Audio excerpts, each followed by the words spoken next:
dans ce monde une chova. Il a dans ce monde un devoir. Un devoir, c'est-à-dire une responsabilité. Parce que rien ne donne plus de force à un individu que de prendre conscience qu'il a des devoirs.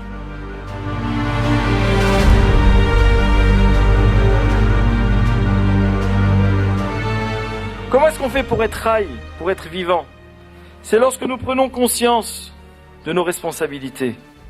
Lorsque nous prenons conscience que cette mission qui est la nôtre, on n'a pas le droit d'échouer, premièrement, et on n'a pas le droit de ne pas être à la hauteur.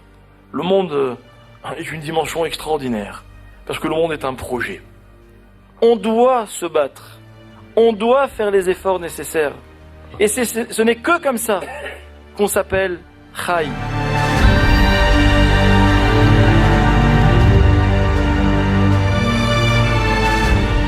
Tu sais qu'est-ce qu'il va me dire à moi? Pourquoi tu n'as pas été Ariel Bijawi? Voilà ce qu'il va me dire. Ça veut dire en fait, j'ai ma mission qui est la mienne, à personne d'autre. C'est que lorsque l'enfant arrive au monde, c'est là qu'il a devant lui le plus de possibilités. Et que finalement la vie, sans vouloir vous démoraliser, la vie, c'est une diminution constante des possibilités. Un homme doit comprendre qu'il n'y a pas de vie sans qu'il y ait une mission, sans qu'il y ait un tafkid, un rôle.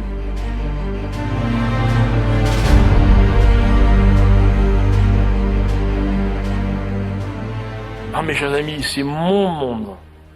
Ça ne me dérange pas que ce soit le vôtre aussi. Mais quand je pense à moi, c'est le mien. C'est le mien parce que je l'acquiers. Parce que j'ai des devoirs vis-à-vis du monde. Alors comment je peux savoir c'est quoi mon rôle? La vie n'arrête pas d'être un projet. Pour qu'un projet, non pas puisse aboutir, mais puisse démarrer, des fois il faut savoir souffrir.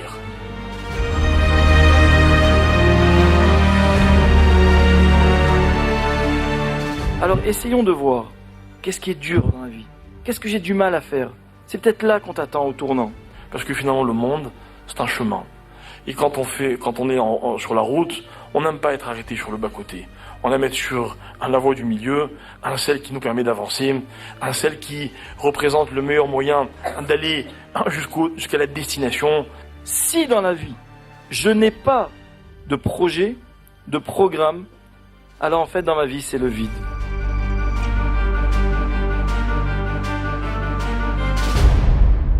Vous m'entendez mal? C'est dommage, la vérité, vous savez pas ce que vous ratez.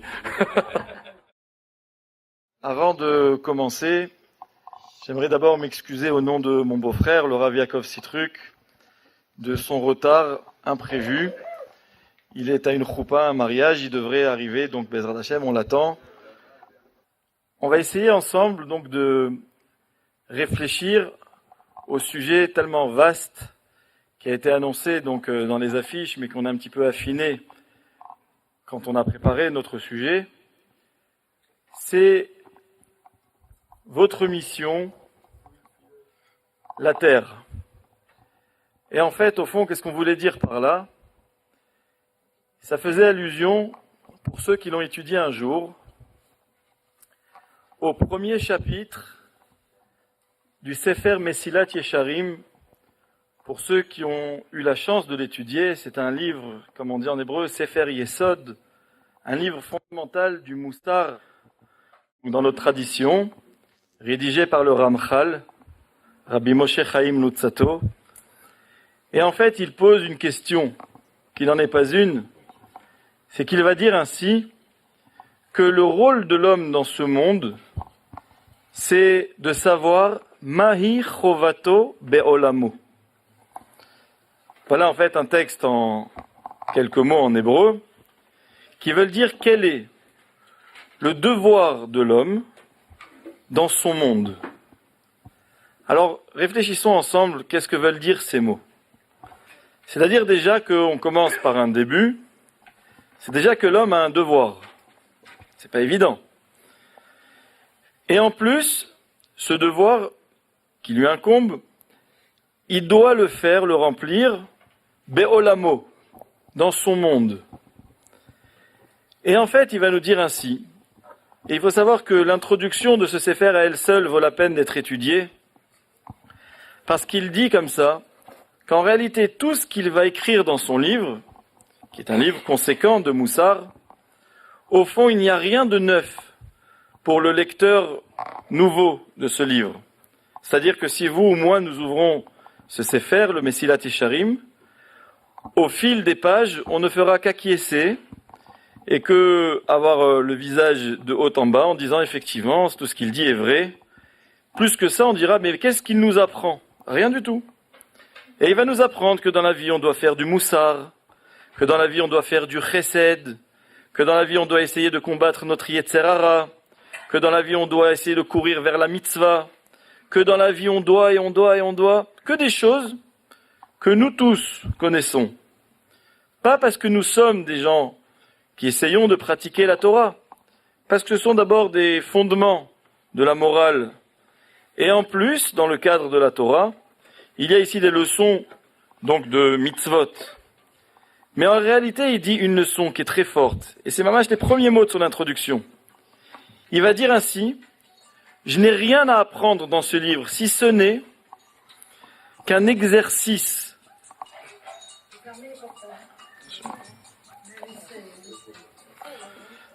Qu'un exercice intellectuel qui demande à l'homme quelque chose de très difficile. Vous savez que j'ai la chance, parce que je le vois ainsi, j'ai la chance d'habiter à Jérusalem, et à Jérusalem de diriger une école. Et je vous assure que je pense que dans la vie, il n'y a pas plus beau que de travailler avec des enfants. D'abord parce qu'on a beaucoup à apprendre d'eux. Même si on pense que les enfants viennent dans une école pour apprendre des adultes, je vous assure que dans l'autre sens, il n'y en a pas moins à apprendre. Mais parce que, dans l'idée que j'essaye de dire ici, il faut savoir que la chose la plus difficile pour les enfants, et puis plus tard aussi dans les yeshivot, quand on étudie la Gemara par exemple, c'est ce qui s'appelle la chazara. C'est quoi la chazara? La chazara, c'est prendre un texte que j'ai étudié, que j'ai approfondi, que j'ai compris, que j'ai assimilé, et de le réviser. Et on nous dira, Eno domé, les chachamim nous apprennent, on ne peut pas comparer un homme qui a révisé un même texte 101 fois à celui qui l'a fait 100 fois. Pourquoi? Parce que chaque nouvelle lecture du passage, c'est encore une découverte. Moi, je me souviens, lorsque j'étais à la yeshiva, j'avais pas 20 ans, j'ai eu le mérite à plusieurs reprises de rentrer chez Rav Shach, Zecher Tzadik Livracha, pour des brachot notamment. Et je me souviens qu'une fois, on allait chez Rav Shach, j'étais avec mon Rav de la yeshiva, et il se trouve que le jour où on est rentré chez Rav Shach, il était assis avec beaucoup de néons au-dessus de lui, parce qu'il avait besoin d'être bien éclairé. Et il avait une page de Gemara ouverte, qui était exactement la page que nous étudions nous à la yeshiva à ce moment-là. Et je me souviens de cette réflexion, de me dire comment un homme qui avait plus de 100 ans, il était avec le même approfondissement, certainement bien plus grand, que nous, en train d'étudier un passage. Pour nous, c'était notre première fois, et pour lui, combien de fois? 100 fois, 1000 fois, si ce n'est plus, et avec la même concentration. La chose la plus difficile, c'est la chazara. Et qu'est-ce que nous dit le Ramchal dans son livre? Il va nous dire, tout ce que je vais vous dire, vous le savez. Vous dire que dans la vie, il faut être tourné vers l'autre, vous le savez. Vous dire que et vous dire que, tout ça, vous le savez déjà. Alors pourquoi je l'écris? Parce que ce que je vous demande, dit-il, c'est de le lire et le relire et le relire. Pour qu'au fond, vous ayez tout le temps en vous ce travail qui se fait intellectuellement, mais évidemment qui touche ce qu'on appelle en hébreu le regesh, c'est-à-dire aussi pas que l'intellect, mais aussi nos sens, nos sentiments, qui font qu'on le veuille ou non, quand un message est distillé à l'homme, tout doucement, il pénètre. Quand on apprend à un enfant à dire merci ou à dire s'il te plaît, on lui dit une fois, et on voit que la fois d'après il a oublié. On lui dit 2 fois, 3 fois. Et c'est ça le chinour. C'est qu'en fait on lui a dit tellement de fois, on a fait nous une chazara, et lui aussi, qui finit par avoir acquis la chose. Et cette chose-là, elle fait partie de lui-même. Et lui-même demain la transmettra à ses enfants. Donc en fait, le Ramchal, quand il commence son œuvre gigantesque, qui s'appelle le Mesilat Yesharim. Il va nous dire, le travail de l'homme, c'est de savoir dans la vie, Mahi chovato be'olamo. Quel est son devoir dans son monde? Vous savez que tous les matins dans la prière, dans la pticha, on nous dit comme ça, le olam yehe adam yere shamaim baseter kevagalouy. Traduction littérale, l'homme doit tout le temps être yere shamaim, donc craindre Dieu, avoir la crainte du ciel, baseter kevagalouy, en cachette comme en public. Et j'avais lu un jour un rav qui expliquait dans son livre que cette phrase, il faut la lire behadraga, il faut la lire de mot en mot.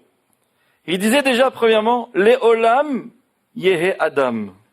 D'abord, premièrement, dans la vie, un homme doit être un homme. Une fois qu'un homme est un homme, alors l'étape suivante, c'est d'être Yere Shamaim, d'essayer de s'imprégner de la crainte du ciel. Après qu'il a acquis cela, alors ça doit être Baseter Kevagalouy, pas juste en public, pas juste lorsqu'on me voit, mais que ce soit aussi lorsque je suis seul chez moi. Mahi chovato be'olamo du Mesilat Yesharim. C'est qu'en fait un homme doit savoir qu'un homme n'est un homme que parce qu'il est investi d'une mission. Donc déjà il faut bien comprendre cela. La vie elle n'est pas simple. La vie c'est pas des choses qui viennent par hasard. Un homme, les Chachamim nous disent, vous savez que le Staipeler, le père de Raphaïm Kanievski, aujourd'hui à Bnei Brak, le Staipeler disait qu'à la fin de sa vie, il avait réalisé que toutes les personnes qu'il a pu croiser dans sa vie, il avait fini par comprendre pourquoi. Combien de fois on croise des personnes? Voilà, vous m'avez vu ce soir. Moi, je vous ai vu. J'ai croisé au moins une fois ou plus le regard de chacun. Et chacun va rentrer chez soi. Vous vous êtes vus entre vous. Et en fait, la grandeur, c'est d'être capable de se dire, tiens, pourquoi j'ai rencontré celui-là? Pourquoi j'ai rencontré cette personne ce soir, dans ces conditions, autour d'un Dvar Torah, ici à Natania? Et en fait, le Staipeler était capable de dire, j'ai eu tellement de recul dans ma vie, que chaque personne que j'ai rencontrée, j'ai su un jour pourquoi. Ça demande quoi? Ça demande une réflexion. Et en fait, les Chachamim veulent donc nous enseigner. Et ça, c'est en guise d'introduction, mais vous allez voir que ça va bien plus loin.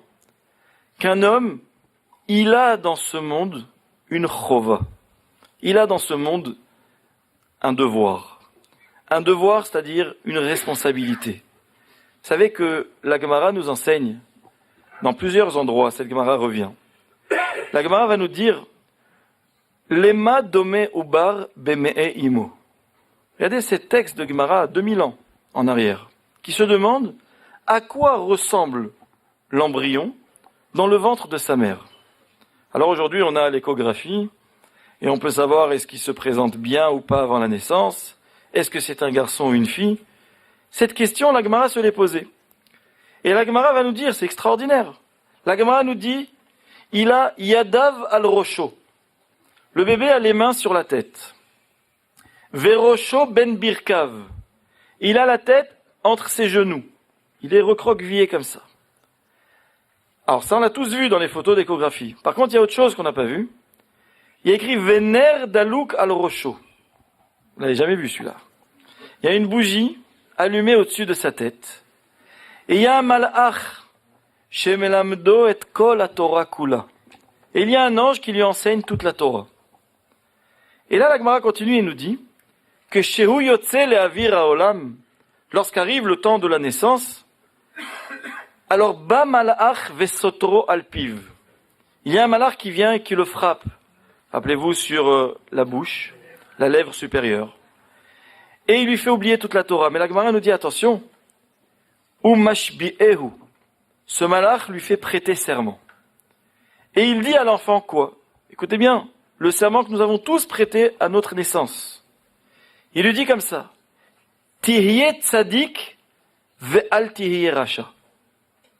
Donc on a tous juré un jour d'être des tzadikim et pas le contraire. Mais c'est pas fini. Ve'afilu kol haolam kulo omer lecha tzadik ata, heye be'enecha kerasha.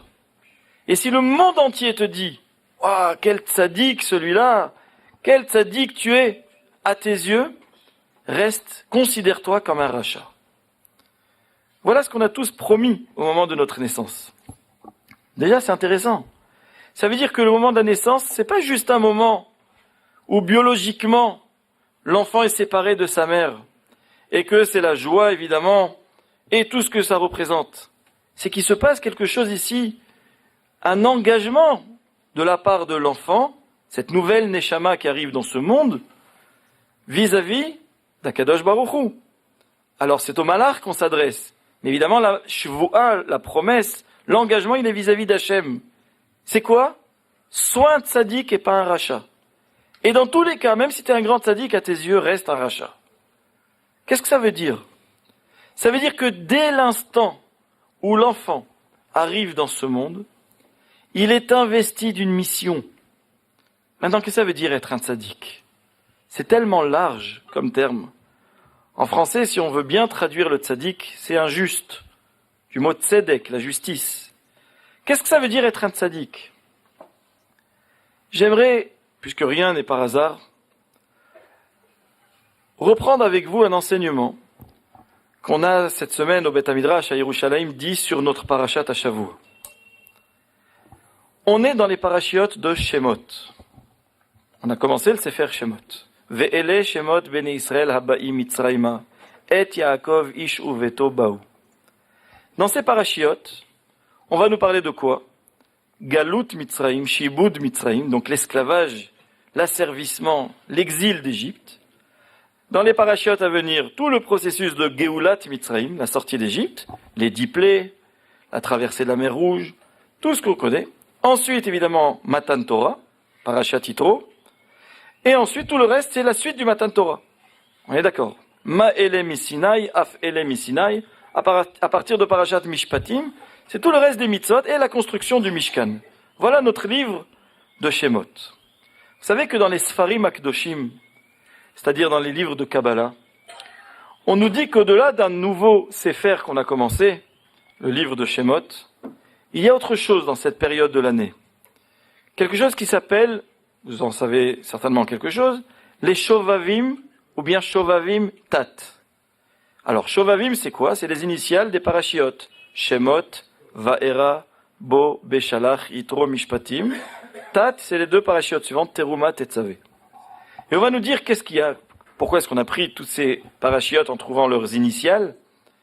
C'est parce qu'en fait, on va nous dire, comme ça c'est ramené au nom du Harizal, Raphaïm Vital le développe, que dans cette période-là de l'année, il y a une perche qu'on nous tend, une opportunité de faire tchouva, pour les hommes particulièrement, sur une faute particulière, qui s'appelle quoi? Ce qui s'appelle les hashrit zera levatala. Ça veut dire un homme, chas v'shalom, qui aurait gaspillé sa semence. Évidemment, il faut qu'on comprenne le lien entre ces deux, entre cette mitzvah, ou avera plutôt, et cette période de l'année, ou en tout cas les parachiotes, puisque elle porte son nom en étant les initiales des parachiotes qu'on traverse. Mais déjà, j'ai fait une petite précision, parce que je pense qu'elle est importante, c'est que dans tous les cas, dans les Sfarim, donc du Zohar, qui parlent de ces Shovavim, tout le monde est unanime à dire que la ségoula particulière de cette période, où il est bon pour les hommes de jeûner les lundis et jeudis, c'est particulièrement fort dans une Shana Meuberet, comme nous sommes cette année. C'est-à-dire une année où il y a 2 Hadar, 13 mois. Et donc ça veut dire que cette année particulièrement, on a une possibilité d'être mechaper, de faire la kapara de cette avera-là, comme le disent les chachamim, de laquelle personne n'est à l'abri, d'accord? Et il faut essayer de réfléchir pourquoi, et surtout quel rapport avec notre paracha. Évidemment, c'est notre sujet qui me mène à ça. C'est que la Torah va nous dire quelque chose d'extraordinaire. Après nous avoir dit, voici les enfants d'Israël qui sont descendus en Égypte, et dire leur nom, Réhouven, Shimon, etc. D'un coup, la Torah nous dit quelque chose. Vayamot Yosef, vechol echav, vechol hador haou. Yosef et tous ses frères et toute sa génération sont morts. Et on nous dit, un peu après, Vayakom melech chadash al Mitzraim, asher lo yada et Yosef. Un nouveau roi se lève sur l'Égypte qui n'avait pas connu Yosef. Alors Rashi sur place, tout le monde sait, ramène une machloquette dans le Midrash, Rav et Shmuel. Est-ce que c'est vraiment un nouveau roi? Ou bien c'est le même roi avec de nouveaux décrets, de nouvelles lois? En tout cas, le résultat c'est le même. Asher lo yada et Yosef. Il ne veut pas entendre parler de Yosef, il ne connaît pas Yosef. Et c'est quoi ces décrets? C'est des décrets qui vont contre Am Israël, contre l'expansion du peuple juif, contre tout ce que Israël peut représenter de menaçant en Égypte. À part le nombre qui était en train de croître de façon exponentielle, Parou, Vaishretsu, Vairbu, le Rashi nous cite le Midrash, Shisha Bekeres Echad, 6 enfants par 6 enfants. Je ne dis pas la sécurité sociale. Mais à part ça, je ne vois pas en quoi Am Israël représentait une menace pour l'Égypte. En tout cas, Hava Nitra Kemalo, on va tuer tous les garçons. Tout le Midrash raconte que Paro avait vu dans un rêve que devait naître Moshiach chez Israël, celui qui allait être le sauveur d'Israël. Très bien. Simplement, les Chachamim posent une question.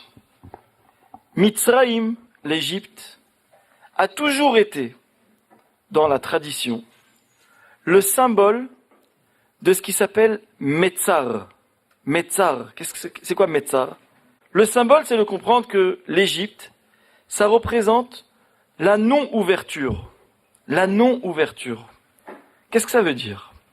Ça veut dire en fait que dans la vie, quand la Torah, dans le Sefer Devarim, à la fin de Parashat Kitavo, après 98 klalot qui guettent Israël, dans le cas où Israël ne serait pas dans le chemin qu'Akadosh Baruch Hu lui a dicté, la Torah va nous dire, mais pourquoi tout ça?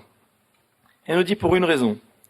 Tachat asher lo avadta et Hashem elokecha besimcha uvtuv levav merov kol. Pourquoi tout ça vous arrive? Parce que vous n'avez pas servi l'Éternel votre Dieu dans la joie, dans l'allégresse, tellement vous étiez comblés. Malheureusement, c'est ça qui guette l'homme. Un homme qui ne manque de rien, en fait, c'est pas forcément l'homme le plus heureux. Un homme heureux, c'est quelqu'un qui est tout le temps à la recherche de quelque chose, dans l'attente de quelque chose. Et en fait, les Chachamim vont nous dire, Mitzraïm, c'est un pays qui n'est dans l'attente de rien. Même au niveau calcali, financièrement parlant, au niveau de son économie, c'est le Nil qui fait, par ses crues, qui va irriguer toute la terre. Il n'a même pas besoin de prier pour avoir de la pluie. C'est-à-dire que l'Égypte, c'est le symbole d'un pays qui se suffit à lui-même. Mais dans la vie, quand on parle d'une personne ou d'un pays, se suffit à lui-même, alors on n'attend plus rien. Et un homme qui n'attend rien, c'est le contraire de la vie. La vie, c'est quoi? C'est que j'espère tout le temps quelque chose demain. Combien de fois? Tout le monde vous le dira. On a vu des personnes qui ont connu des épreuves, des souffrances, qui ont perdu un proche, Barminan. Et puis, ces personnes se laissent aller. Une personne qui se laisse aller, quel que soit son âge, malheureusement, c'est un drame. C'est pas un problème d'âge. De la même façon qu'on nous dit tzadikim bemitatam keroim chaim, ou le contraire en ce qui concerne le rachat, ça c'est en termes spirituels. Mais même lorsqu'on est dans la gashmiut, c'est-à-dire dans la vie physique de la personne, un homme, une femme, une personne qui n'est dans l'attente de rien, n'a plus le goût à la vie. La vie, c'est quoi? C'est tout le temps d'espérer quelque chose qui va arriver. Quelle que soit cette chose, j'attends quelque chose, j'espère quelque chose, j'attends le Shabbat, j'attends des invités, j'attends un événement heureux, j'attends. L'avenir me réserve quelque chose de bon, ou chas v'shalom, peut-être pas de bon, mais il y a une perspective. Quand un homme n'a pas de perspective vers l'avenir, il n'y a pas de vie. Alors en fait, qu'est-ce qu'on est en train de nous dire? Que l'Égypte, c'est le pays sans perspective. Alors les Chachamim demandent, un pays qui n'a pas de perspective, c'est un pays qui ne peut pas non plus se renouveler.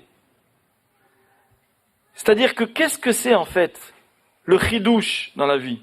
C'est quoi quelque chose de chadash? quand on dit dans la tfila, Hamechadesh betuvo bechol yom tamid maaseh bereshit. C'est-à-dire que tous les matins, quand j'ouvre les yeux, et que je dis d'abord à Kadosh Baruch Hu, merci, modé ani lefanecha, she'echezarta bi nishmati. C'est-à-dire que pour moi, on est dans le nouveau, on est dans le renouveau. Et dans la tfila, ensuite, je dis, Hamechadesh betuvo bechol yom tamid maaseh bereshit. Tous les jours, c'est une nouvelle création. Tous les jours, c'est un nouveau monde. En fait, qu'est-ce que je suis en train de dire?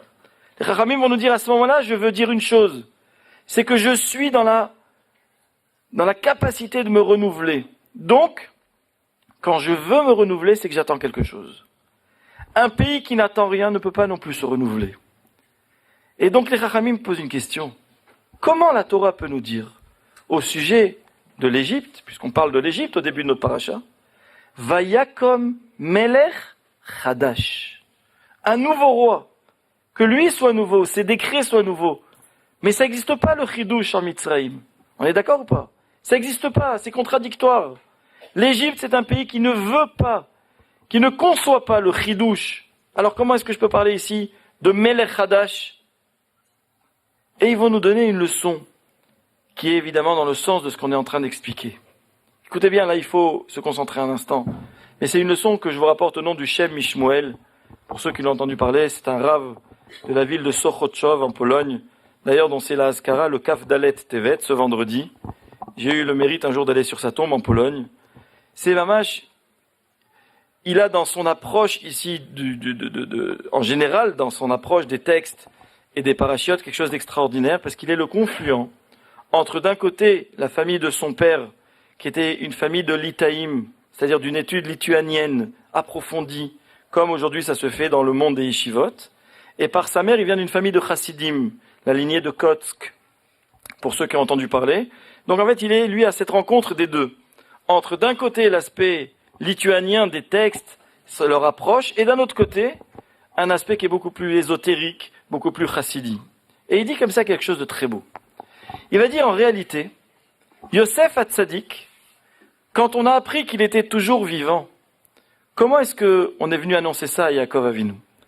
C'est la fille de son fils Asher, Serach bat Asher, donc sa petite fille, qui est venue en jouant de la musique et qui disait « Od Yosef Chai, vechihu moshel bechol eretz Mitzrayim. » Od Yosef Chai.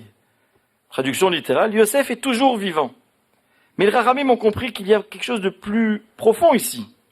C'est qu'en réalité, la définition de Yosef, c'est d'être Chai. Yosef, il est vivant. On a expliqué tout à l'heure, qu'est-ce que ça veut dire être vivant? Être vivant, c'est être dans la capacité du chidouche. D'accord? C'est-à-dire qu'en fait, on est en train de dire, Yosef, qui est emprisonné en Égypte, qui est devenu entre-temps vice-roi d'Égypte, il aurait pu être influencé par l'Égypte. Il aurait pu devenir, en tant que roi ou vice-roi d'Égypte, épouser leurs mœurs aussi. Non. Oh, Yosef Chai.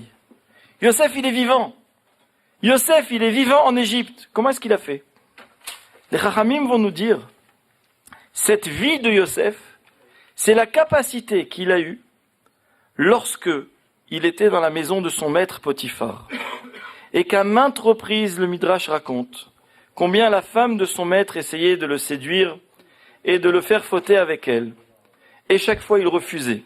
Jusqu'au jour où l'histoire va éclater, parce qu'elle l'a carrément attrapé par son vêtement, en lui disant « Shirva imi » faute avec moi. Et lui, Vayazov Bigdo, il laisse tomber son habit entre ses mains, il se sauve. Évidemment, toutes les preuves sont contre lui, et il va aller en prison des années. Les Chachamim vont nous dire, qu'est-ce qu'il a fait à ce moment-là, Yosef? Yosef, il a été ce qui s'appelle Shomer Sakedusha. Il a protégé sa sainteté. Qu'est-ce que ça veut dire? Ça veut dire qu'un homme, une femme, l'être humain en général, il a en lui la possibilité d'enfanter, de donner naissance. C'est-à-dire qu'il a en potentiel en lui une vie future. C'est-à-dire qu'en fait l'homme, à l'image de tout le reste de la nature d'ailleurs, il est là dans ce monde, mais en lui il y a un message génétique qu'il peut transmettre, qu'il doit transmettre.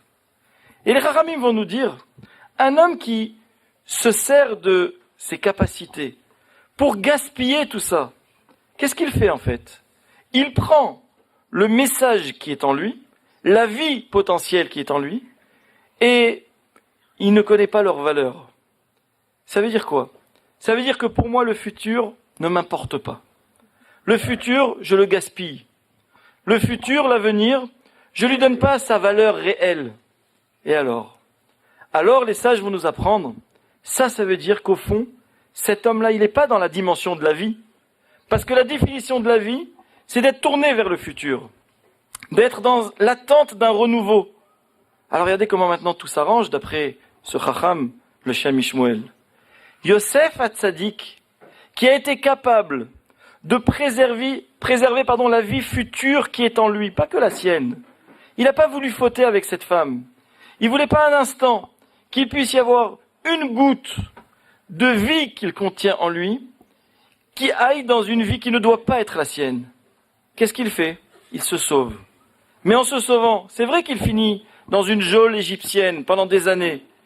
Mais en réalité, il fait bien plus que ça à son niveau à lui. Il a donné au monde une leçon. L'essentiel dans la vie, c'est la vie. La vie ne vaut la peine d'être vécue que si elle donne après elle la vie. C'est-à-dire que moi, qu'est-ce que je fais, dit Yosef Hatzadik? Je la gaspille pas, la vie. Ni la mienne, ni celle que je peux engendrer, ni celle que je peux donner. Et donc, je peux m'appeler véritablement Chai. Od Yosef Chai. Vous savez qu'on nous raconte que le Chafetz Chaim, qu'est-ce qu'il a rédigé comme œuvre? De nombreuses œuvres. Mais la plus célèbre d'entre elles, c'est certainement le livre de Shmirat HaLashon. C'est quoi ce livre? Qui ne parle pas aujourd'hui de la mitzvah de ne pas dire de Lashon Hara ou de ne pas écouter du Lashon Hara et Rechilut? C'est-à-dire qu'en fait, le Chafetz Chaim, c'est la génération d'avant, nous, le siècle dernier. Qu'est-ce qu'il a fait? Il a rédigé une œuvre qui apprend aux hommes comment parler ou comment ne pas parler. Et pourtant, à côté de ça, il a rédigé une autre œuvre, 6 volumes, le Mishnah Brura. Est-ce qu'il existe aujourd'hui une maison juive dans le monde qui n'ait pas de Mishnah Brura? Très peu. Et les Chachamim ont compris ici, écoutez bien, c'est extraordinaire comme idée, qu'un homme qui connaît la dimension et la mesure de la parole et son importance, lorsqu'il parle, sa parole est porte.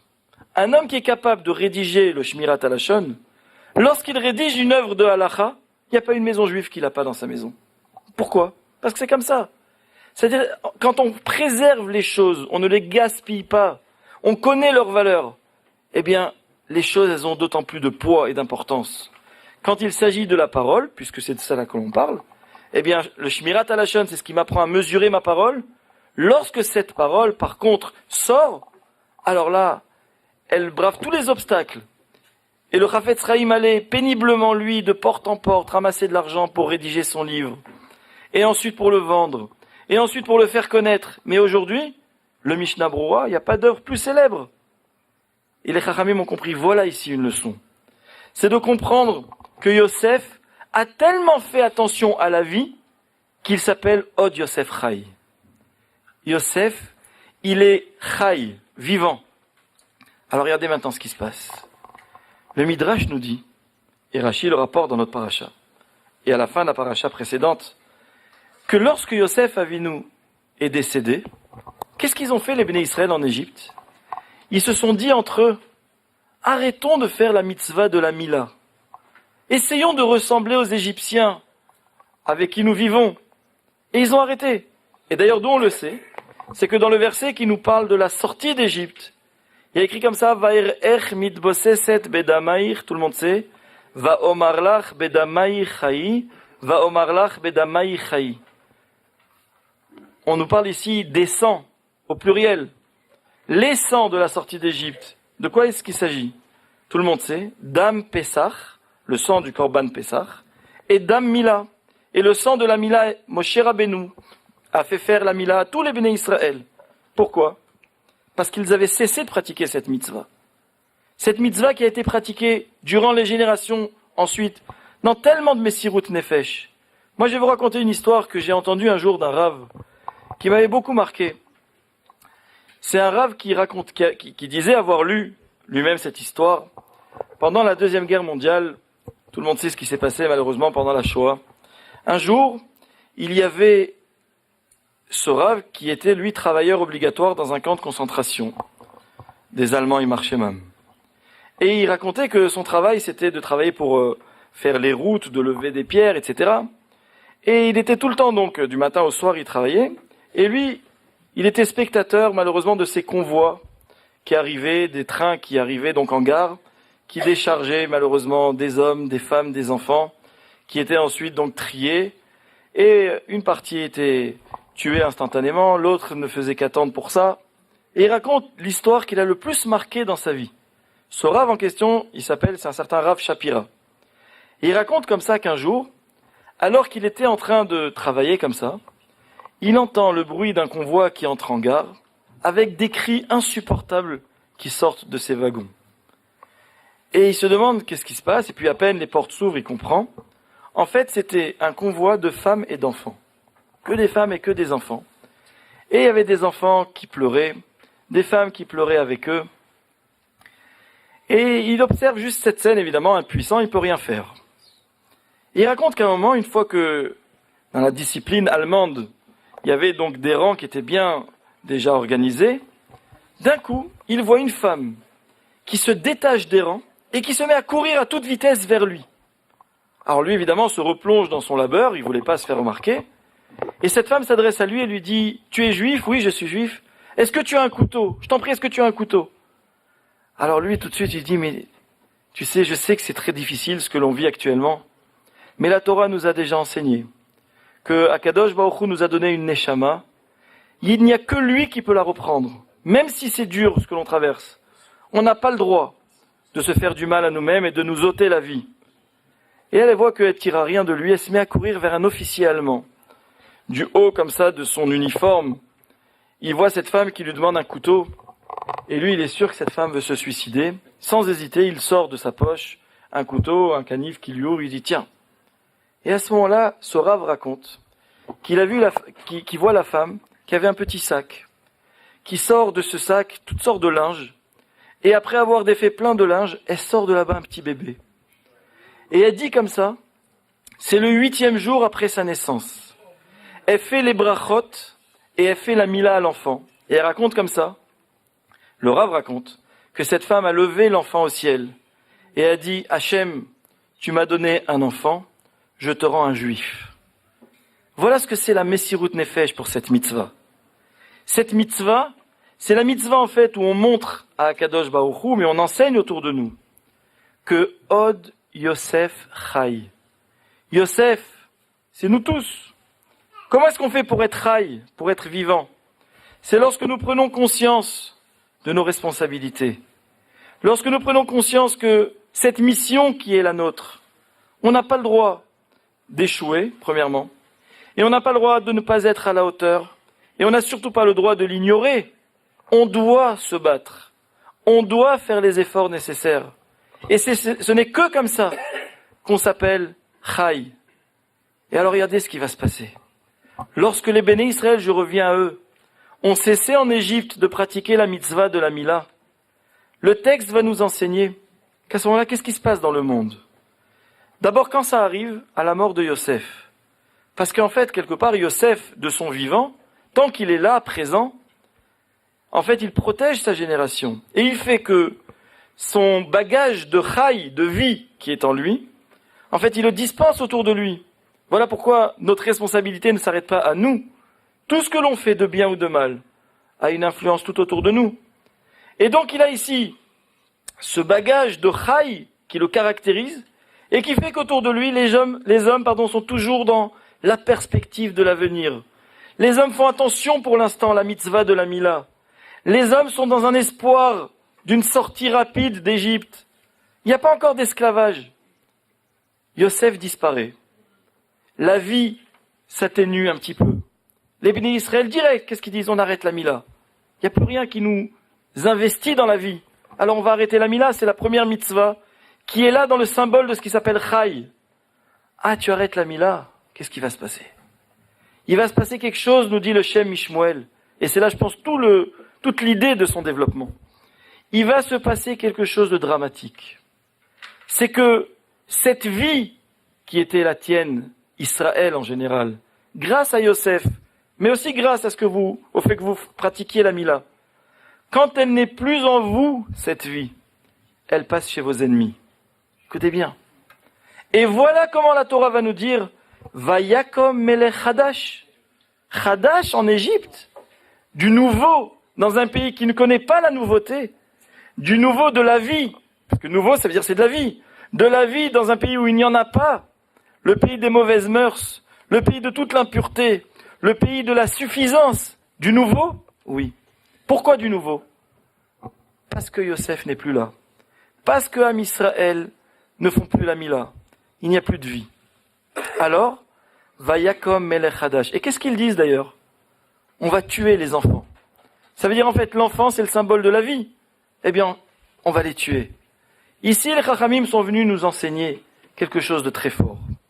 Ils sont venus nous enseigner, comme on l'a dit tout à l'heure, quand un enfant, à sa naissance, entend ce malheur qui lui dit « Tehi tzadik ve'al tehi racha » tu dois être un tzadik et pas le contraire. Ça veut dire qu'on a une responsabilité. On a une mission.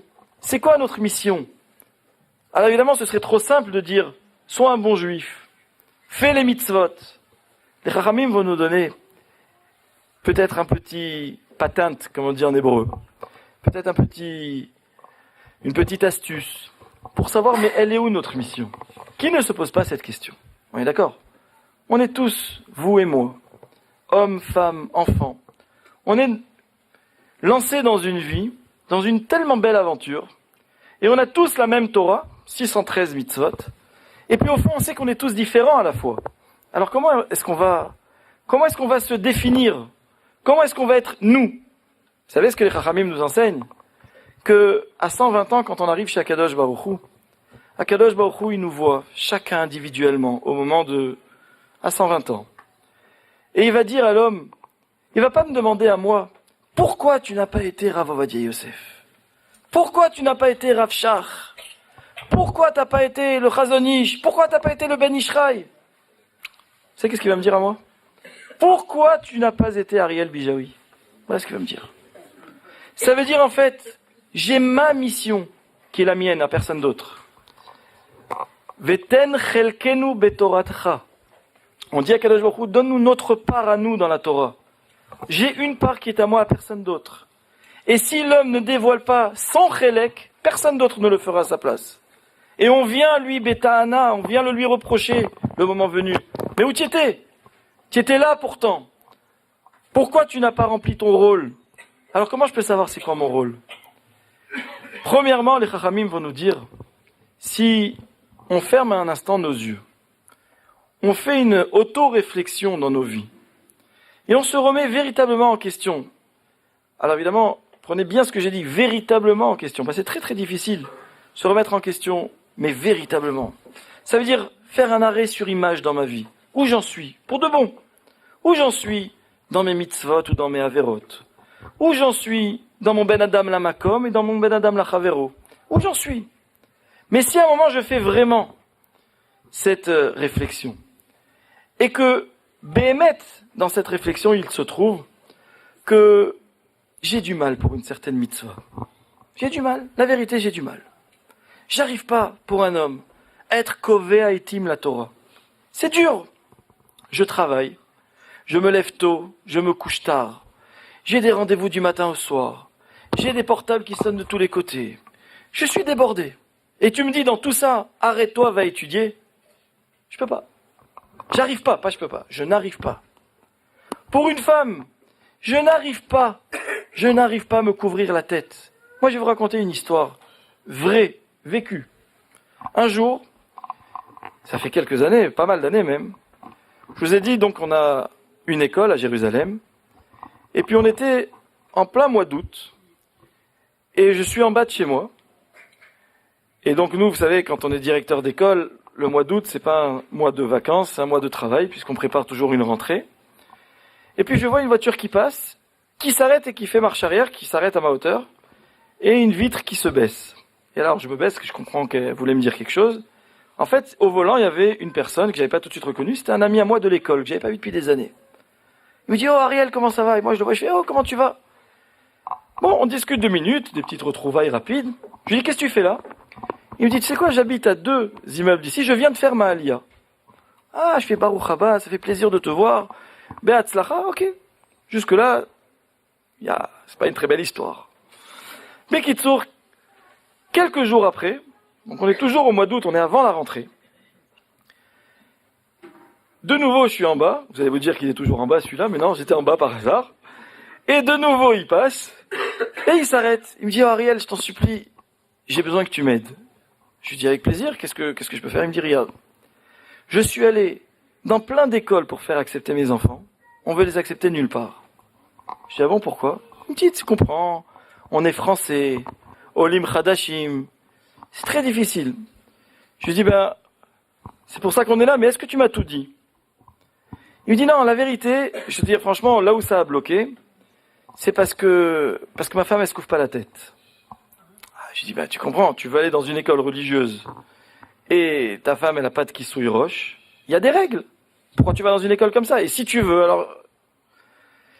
Et il me dit comme ça, il me dit, tu sais quoi, j'ai essayé, et chaque fois que je sortais d'un rendez-vous où on était recalé, je me disais, bon, au moins, il y a Ariel, j'ai un ami, j'ai pas de soucis.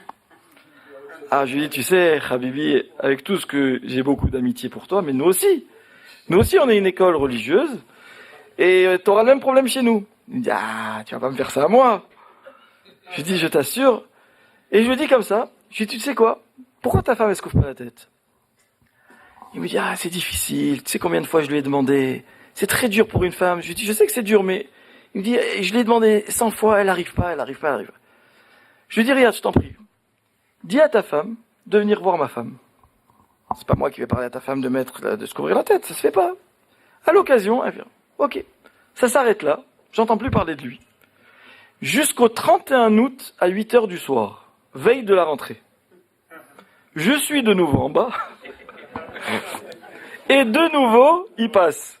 Mais cette fois-ci, il me cherchait. C'est pas par hasard. Je lui dis, qu'est-ce qui se passe? Il me dit, regarde, demain c'est la rentrée, tu peux pas me faire ça. Les enfants, ils ont pas d'école, t'es obligé de les accepter. Alors moi, je lui dis, regarde, demain c'est la rentrée, tu peux pas me faire ça. Ta femme, elle doit se couvrir la tête, et ils sont acceptés. Il me dit, mais je t'ai déjà dit, je t'ai dit, dis à ta femme de venir voir ma femme. Il me dit, est-ce qu'elle peut venir maintenant? Je lui dis, maintenant, la veille de la rentrée, on a nos enfants, bien Inara, il me dit, je t'en supplie, est-ce qu'elle peut venir maintenant? Je lui dis, ok, allez, j'appelle ma femme en 2 secondes. Je lui dis, je t'en prie, est-ce qu'elle peut venir, sa femme? Oui, ok, qu'elle vienne. Bekitsour, elle vient. À peine elle rentre, elle se met à pleurer. Ah, Baruch Haba. Première réaction, elle se met à pleurer. Elle dit, tu es la première personne qui me dit bonjour gentiment depuis que je suis arrivé ici. Elle discute un petit moment. Au bout d'un petit moment, elle sort. Et elle dit, c'est bon.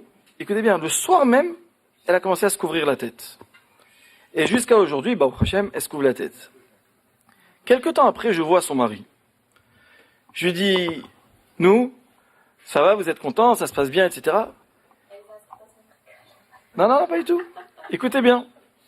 La femme, elle nous raconte que c'est son mari qui lui dit, dis-moi, ça y est quoi, c'est pour toujours maintenant la tête couverte? C'est pour toujours? Ça veut dire, vous comprenez, le mari au début, il vient se plaindre que lui, il a demandé à sa femme de se couvrir la tête. Et en finale, qu'est-ce qui se passe? C'est lui qui n'en peut plus, en quelque sorte.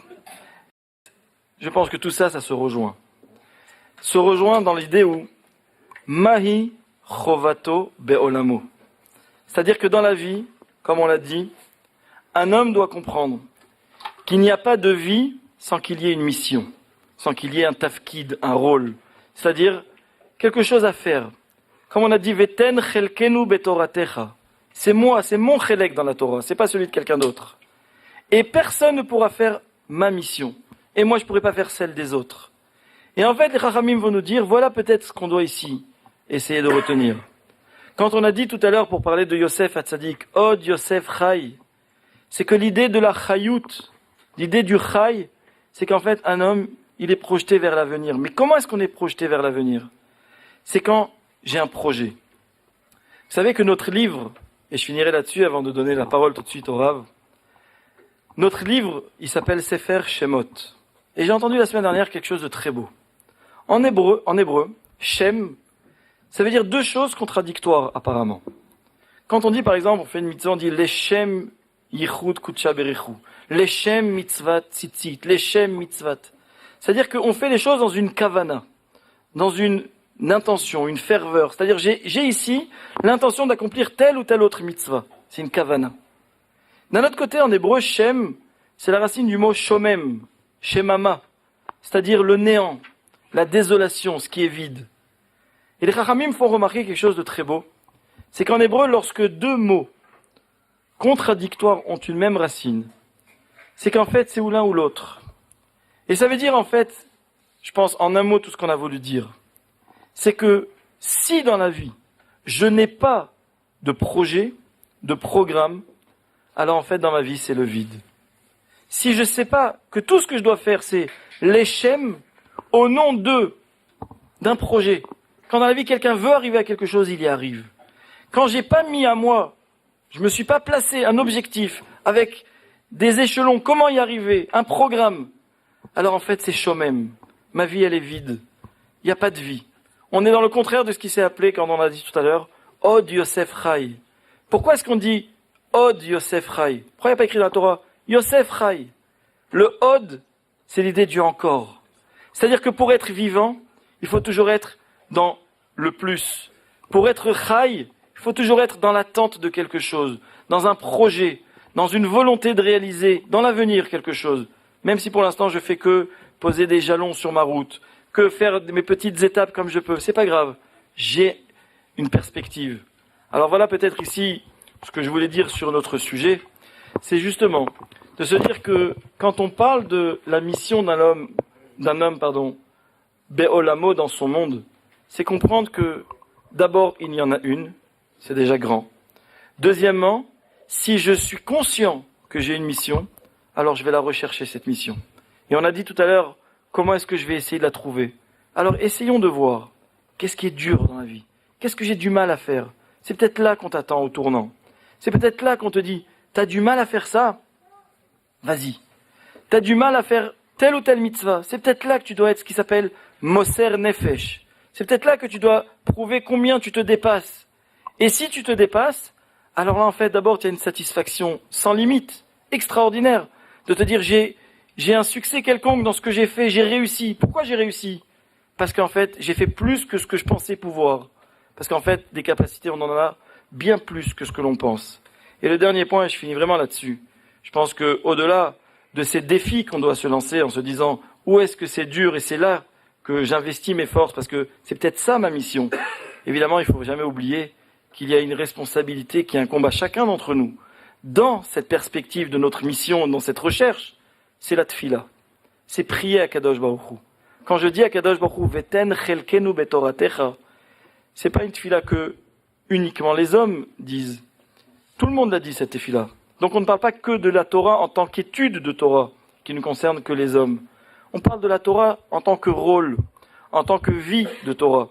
Comment est-ce que moi je sais dans ma vie de Torah, quel est mon chélek, quelle est ma part à moi? Alors, peut-être là où c'est dur, mais peut-être que ça suffit pas. Il faut certainement une aide d'Akadosh Baruch Hu.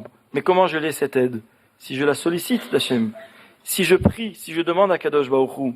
Et donc voilà peut-être ici une petite indication dans notre vie, c'est de se dire, je vais essayer moi de me dépasser là où c'est difficile. C'est déjà un point qui demande beaucoup d'efforts tous les jours de notre vie, mais sans jamais oublier que tout cela ne sera possible qu'à condition qu'il y ait une tefila, qu'il y ait une prière, qu'il y ait une demande à Kadosh Baruch Hu de nous éclairer sur notre route, de nous aider à savoir quel est véritablement ce qu'on attend de nous, c'est quoi. Et quand j'ai prié, j'ai demandé à Kadosh Baruch Hu, je me suis battu, je me suis dépassé, curieusement, et c'est ça ce qui est beau dans la Siyata d'Ishmaya, dans l'aide du ciel, dans l'aide d'Akadosh Baruch Hu, en fait, je me trouve sur une vie qui est palpitante, qui est pleine, et qui est tout simplement Chai, une vie. Voilà.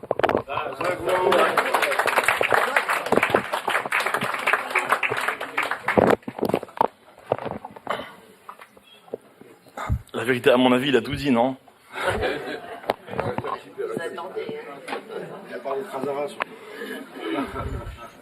Bien, alors d'abord, vous devez certainement vous y attendre. Avant de commencer, je voudrais vraiment m'excuser auprès de vous tous. Je voudrais juste vous expliquer pourquoi j'ai j'ai eu tellement de retard, c'est que quand on a fixé la date de ce soir avec Shimshon, on avait tous les deux un problème commun, c'est qu'on avait un mariage.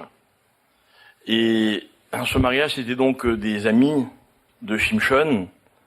Et Shimshon n'est pas venu au mariage pour organiser cette soirée. Au début, on a pensé le contraire. Lui, il va au mariage, moi je viens, mais il valait mieux un qui est sûr à l'heure, vous voyez. Et malheureusement, pendant la roupa, il y a eu toutes sortes de petits problèmes techniques qui ont fait que la roupa a fini beaucoup plus tard. Et malheureusement, j'ai pas pu partir plus tôt. C'était ces jeunes qui se sont mariés, ce sont des élèves qui suivent nos cours, je peux dire toutes les semaines depuis des années. Et voilà pourquoi il était normal, puisqu'en plus ils sont un peu connus dans le cadre de ces shiurim, que je les accompagne sous la roupa. Et malgré tous nos efforts pour que les choses se fassent le plus rapidement possible, il y a des choses qu'on ne peut pas bâcler dans la vie. Et voilà pourquoi j'ai eu donc ce retard.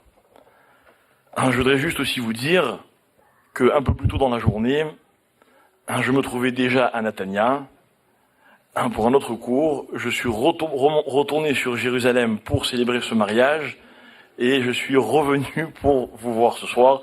Donc voilà, c'est pas pour vous raconter ma vie, ok. Et demain matin, si Dieu veut, non, je plaisante ça. Voilà, ça c'était une première chose. La deuxième chose, c'est que je voudrais remercier le Rav de la Keïla, tous les responsables de cette magnifique endroit. J'y viens personnellement pour la deuxième fois. Et Baruch Hashem, déjà, je vois qu'il n'y a plus assez de place. Donc je pense qu'ils ont déjà dû imaginer des solutions, Bezat Hashem, pour pousser les murs ou trouver un moyen de faire revenir encore plus de monde. Puisque Baruch Hashem, comme tout projet qui se respecte, je vois qu'il dépasse largement ce que vous aviez prévu. Et en tout cas, je vous souhaite d'être toujours surpris, de voir que c'est toujours mieux que ce que vous pensiez, Bezat Hashem. En tout cas, beaucoup d'Hatzlacha et merci de nous accueillir. Merci aussi à Shimshon d'organiser tous ces cours magnifiques qui sont chaque fois des occasions très intenses de rencontres et d'échanges, etc. Et voilà pourquoi, Shimshon, tu sais que chaque fois que tu me demandes si je peux participer, c'est toujours avec beaucoup, beaucoup de plaisir. Et merci à tous ceux qui te soutiennent et qui t'aident à organiser tout ça. Enfin, je voudrais, si vous permettez, une dernière petite chose. J'aimerais qu'on dédie ce cours, en tout cas celui que moi je vais donner à la réfoua de mon père, qui malheureusement a de nouveau des petits soucis de santé assez sérieux. Et si je vous le dis, c'est pas pour vous faire partager ce qu'on ressent en famille, mais c'est parce que d'abord on est, je crois pouvoir dire, on est très unis autour de notre père. Et il a émis le souhait que les gens sachent qu'il a des problèmes de santé, en me disant que ça fait plusieurs fois que les gens prient, se mobilisent pour lui. Et il est convaincu que jusqu'à présent, c'est ça qui lui a permis de franchir les étapes, les épreuves, avec succès, Baruch Hashem. Et voilà pourquoi il a encore une fois besoin de votre filote. Rav Yosef Chaim Ben Emma Simcha. Voilà, merci beaucoup. Ce soir, et si vous y pensez à d'autres moments aussi, je vous remercie d'avance. Malheureusement, je n'ai pas donc profité des propos de Rav Ariel. Vous savez que Rav Ariel, c'est mon beau-frère. Non, j'avais plusieurs sœurs, mais il y en avait une qui était exceptionnelle. On se demandait à qui on allait la donner, vous voyez. Et puis un jour, on a rencontré Ariel, on a dit Rav Ariel, pardon, enfin à l'époque c'était Ariel. Non, c'est pas un match, hein. Donc je vais essayer de vous apporter un petit enseignement, en tout cas une réflexion, sur le thème qui a été choisi ce soir. Donc le premier chapitre de ce livre absolument hors du commun du Rav Chaim, Moshe Chaim Luzzatto, le Mesilat Yesharim, qui commence donc en son œuvre en parlant, comme le Rav Ariel vous le disait tout à l'heure, de ce qu'on appelle Chovat Adam Beolamo, le devoir, l'obligation de l'homme dans son monde. Comme pour dire déjà dans le titre que finalement le monde appartient à l'homme. Et vous savez pourquoi le monde appartient à l'homme? Pourquoi l'homme peut s'approprier le monde? Parce que la phrase commence par le mot chova. Chova, c'est une responsabilité. Dans la vie, on acquiert, mais acquérir n'est pas un privilège. Acquérir, c'est toujours lié à des devoirs. Par exemple, lorsque partout ailleurs, on atteint l'âge de la majorité, lorsqu'on atteint une certaine maturité, en tout cas quand on est dans la fin de l'adolescence, la fin même de l'enfance, peut-on dire, chez nous, la majorité, on devient un homme, on devient une femme, alors qu'on a 13 ans pour le premier et 12 pour les filles. C'est quand même incroyable. Comment peut-on charger un enfant de 13 ans des mêmes devoirs que n'importe quel adulte qui est beaucoup plus avancé dans la vie? Et le maître explique que la différence, c'est que partout ailleurs, être adulte, c'est avoir des droits. On attend d'avoir 18 ans, parce qu'à 18 ans, on a le droit de voter, on a le droit de passer son permis, ou même si c'est un petit peu avant, je ne sais pas exactement. On a des tas de droits. Mais nous, lorsqu'un enfant atteint l'âge de 13 ans, ou une fille l'âge de 12 ans, qu'est-ce qu'on lui dit? On lui dit, voilà, mon cher enfant, à partir d'aujourd'hui, tu as des devoirs. Ça pourrait paraître illogique. Au contraire, on devrait attendre d'avoir un âge avancé pour avoir des devoirs. Mais nos maîtres nous disent non, pas du tout, au contraire. Pour qu'un homme puisse acquérir son monde, il faut qu'il soit conscient que son rôle dans la vie, c'est de remplir des devoirs. Vous savez pourquoi? Parce que rien ne donne plus de force à un individu que de prendre conscience qu'il a des devoirs, des obligations, des responsabilités. Vous savez, les uns et les autres, dans la vie, on fait des tas de choses. Il y a des choses qu'on fait parce qu'on a envie de les faire. Les choses qu'on a envie de faire, ça dépend. Des fois, on a envie de les faire, alors on les fait tout de suite. Puis des fois, on les repousse un peu. Puis des fois, on attend. Puis des fois, on va pas les faire. Alors que quand dans la vie, on est obligé de faire quelque chose, on se pose pas de questions. Quand on est obligé, c'est toujours dur de commencer, mais c'est tellement gratifiant de l'avoir fait. Voilà ce que les Chachamim veulent nous enseigner. Alors le Ramchal, il commence en nous disant, voilà, Chovat à Adam Beolamo. Pour que le monde soit le mien, il faut d'abord que j'accepte l'idée d'avoir des devoirs, des responsabilités. Mais comment, mes chers amis, peut-on résumer en quelques phrases la responsabilité d'un homme dans le monde? Responsable de quoi? Rav Ariel tout à l'heure parlait du Shem, le nom qu'elle t'aime. En effet, lorsque Adam Arishon a été créé, la première chose que Hachem lui a demandé, c'est de nommer notamment les animaux. Pourquoi l'homme doit nommer les animaux? C'était pas le travail d'Hachem, celui qui a été le créateur. Et les Chaim expliquent que non, Akadosh Baruch Hu voulait, pour que le monde ait un sens, que l'homme exprime sa perception pour désigner les choses. Parce que dans la vie, quand on nomme, donc automatiquement on investit ce que l'on a nommé d'une définition qui est le résultat d'une perception. Voilà comment je perçois la chose. Vous savez que dans les halachot qui concernent la shonara, il est rigoureusement interdit de donner un surnom à quelqu'un. Pourquoi? Parce que donner un surnom, c'est enfermer une personne dans une perception qui est tellement minime par rapport à ce qu'est la personne. Si quelqu'un, je l'appelle, je ne sais pas moi, le rigolo. Pas méchant, vous voyez, le rigolo. C'est vrai, il est rigolo. C'est tout ce qu'il est. Vous aimeriez qu'on vous dise de vous que vous n'êtes que rigolo? Alors, on ne doit pas donner de surnom. Un Shem, c'est même un concept que va endosser Akadosh Baruch Hu lorsque il va se présenter aux hommes. Regardez ce que nous raconte la paracha de cette semaine. Kadosh Baruch Hu demande à Moshe de bien vouloir faire sortir les bénis Israël d'Égypte. Encore une fois, c'est une obligation. Moshe n'est pas d'accord, il n'est pas consentant, mais à Kadosh Baruch Hu, ça n'intéresse pas. Il y a toute une discussion au terme de laquelle la Torah nous dit « Alors vaïchar af Hachem » Hachem se met en colère, et en d'autres termes, je vous le traduis à ma façon, il dit « Écoute, c'est comme ça et c'est pas autrement ». Mais quel est l'un des arguments que va opposer Moshe Rabbeinu à cette proposition que lui fait Hachem? Moshe dit « Mais je vais aller voir les Juifs. Je vais leur dire, voilà, j'ai rencontré Hachem et il m'a demandé de vous faire sortir. » Alors, dit Moshe, ils vont me dire « Mashmo ». Comment il s'appelle? Comment il s'appelle? Semaine dernière. Comment il s'appelle ce Dieu? Mais ça change quoi comment il s'appelle? Mais non. Les Juifs ont besoin de savoir qui est ce Dieu. Quel est son nom? Alors c'est quoi le nom d'Hachem?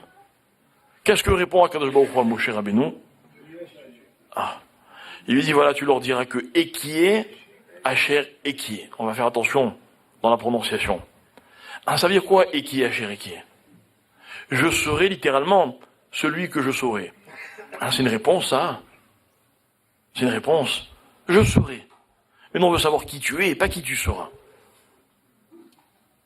C'est-à-dire que finalement, dans la vie, qu'est-ce qui compte plus, le présent ou le futur? Vous savez qu'on dit toujours que le peuple juif a cette extraordinaire intelligence de savoir trouver l'équilibre entre le passé et le futur. Les seuls animaux qui sont comestibles sont la Torah, qu'on a le droit de manger. C'est ceux qui ruminent et qui ont les sabots fendus. C'est-à-dire on se penche sur leur façon de régurgiter la nourriture. Comme si cet animal a mangé, mais il est, au moment de sa digestion, tourné vers son passé. Mais attention, on va voir aussi sa démarche. Comment sont ses pieds? Vous savez, les pieds, c'est cet outil extraordinaire qui nous permet d'avancer dans la vie. Alors si l'animal présente ces deux caractéristiques, alors on peut le manger. Parce que vous avez des civilisations qui sont à droite, ça veut dire en Orient, dans lesquelles il n'y a que le passé qui compte, et du côté de l'Occident, tout ce qui compte c'est l'avenir. Mais chez nous c'est les deux. Alors finalement, tout ça c'est pas le présent. Quand on est à la fois le passé et le futur, est-ce qu'on peut pas dire qu'on est un petit peu au milieu? Alors regardez ce que dit le Rav Chaim, Moshe Chaim Luzzatto, pardon.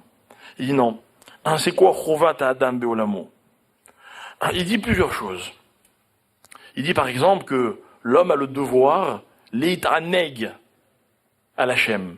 C'est-à-dire littéralement de jouir de l'existence, de la présence d'Akadosh Baruch Hu. Alors c'est un travail tout ça. Et le Rav continue, il développe. Il va expliquer dans ce premier chapitre que finalement, ce qui compte pour un homme, c'est de savoir que ce monde, mes amis, ça va peut-être pas vous plaire, moi aussi, je vous dis franchement, ça m'a un peu déçu, en quelque sorte. Mais ce monde n'est en fait qu'un moyen pour un jour arriver dans le monde futur. Vous imaginez? Voilà, un petit enfant vient de naître, on lui dit, écoute mon ami, tu as quelques bonnes années devant toi, quelques bonnes dizaines d'années où, de toute façon, ça compte pas, C'est juste que tu vas te préparer pour le monde futur. Mais c'est très difficile à vivre. Vous aurez la pêche, vous, de vous lever tous les matins, d'affronter la vie, en sachant que, non, c'est juste pour plus tard, Très difficile. Demander à quelqu'un d'économiser de l'argent, il y a un moment où il va vouloir en profiter de son argent. C'est normal, non? Demander à un étudiant d'apprendre, au bout d'un moment, il va falloir qu'il fasse quelque chose de tout ce qu'il a appris. On ne peut pas passer notre vie à se préparer. Et pourtant, c'est exactement ce que nous dit le Ramchal. Alors de quoi est-ce que l'on parle? Alors en fait, on parle, et j'ai capté ce mot dans les propos de Rav Ariel tout à l'heure, je ne sais pas si ça a été ton thème principal, mais en fait, il va nous expliquer que le monde est une dimension extraordinaire, parce que le monde est un projet. Vous savez, quand j'ai célébré la choupa de tout à l'heure, à Shoresh, un petit village près de Jérusalem, j'ai repensé à ce à quoi je pense à chaque fois que j'ai le privilège de célébrer une choupa. Un jour, quelqu'un m'a dit, je pense que ça, beaucoup le savent, parce qu'en tout cas, personnellement, je l'ai dit des dizaines de fois, mais je ne me lasse pas de le répéter. Un jour, quelqu'un m'a dit, tu sais, si la relation entre un homme et une femme est basée sur l'amour, c'est parce que l'amour est une expérience qui est tout à fait unique. L'amour, disait cet homme, un sage, il disait l'amour c'est le seul verbe qu'on ne peut absolument pas conjuguer au présent. Vous imaginez un mari qui dirait à sa femme c'est bon, je t'aime. Genre ça, c'est une affaire réglée. C'est bon, ça y est, c'est bon, tu es contente, En d'autres termes, je sais ce que c'est que l'amour. Mais enfin, mais quelle tristesse. Comment continuer à aller de l'avant? Alors ça servirait à quoi de continuer si on a déjà découvert ce que c'était que l'amour? Non. L'amour n'est valable que s'il est un projet. Quand vous voyez un petit couple qui rentre sous la roupa, vous savez, ils sont toujours un petit peu émoustillés. En plus, maintenant, c'est la mode que quand la Kala arrive vers la roupa, elle s'arrête au bout du tapis, le khatani vient, il lui met le voile, tout le monde siffle, enfin siffle dans le sens encouragement, tout le monde, il y a des petites larmes à droite à gauche, etc. On est très ému, ok? Et puis il revient, et puis on imagine ce qu'il lui dit dans l'oreille sans que personne n'entende, ok? Ils sont très amoureux. Et alors, je vous demande, ceux qui ont un peu plus d'expérience, ils savent ce que c'est que l'amour, que Dieu nous en préserve. C'est-à-dire que si ils se marient parce qu'ils sont arrivés, alors ça sert à quoi? On les accompagne, on les bénit, on les entoure, parce que ce qu'ils sont en train de réaliser, c'est un projet qui est extraordinaire. Lorsqu'un enfant vient au monde, on est tout heureux. Quand on vous parle d'une naissance, qu'est-ce que vous dites? Ah, tu sais, un tel a accouché, ils ont eu un petit garçon, qu'est-ce que vous dites? Mazel tov de quoi? Non, expliquez-moi. Vous savez, vous, ce que va devenir cet enfant? Il va devenir quoi? Sadique, peut-être le contraire? Peut-être le contraire, vous ne pouvez pas savoir. Alors on est heureux de quoi? Maintenant vous allez me dire, non, on est content pour l'enfant, quoi. Vous savez, je vais vous dire quelque chose. Lorsqu'un enfant arrive au monde, un jour, notre Rav, le Rav Moshe Shapira, il a posé une question. Il a dit, quand un enfant arrive au monde, un enfant ne sait pas parler, n'est-ce pas? Est-ce que l'enfant ne sait pas parler parce qu'il n'a rien à dire? Ou est-ce que non, il a beaucoup à dire, mais il ne sait pas le dire?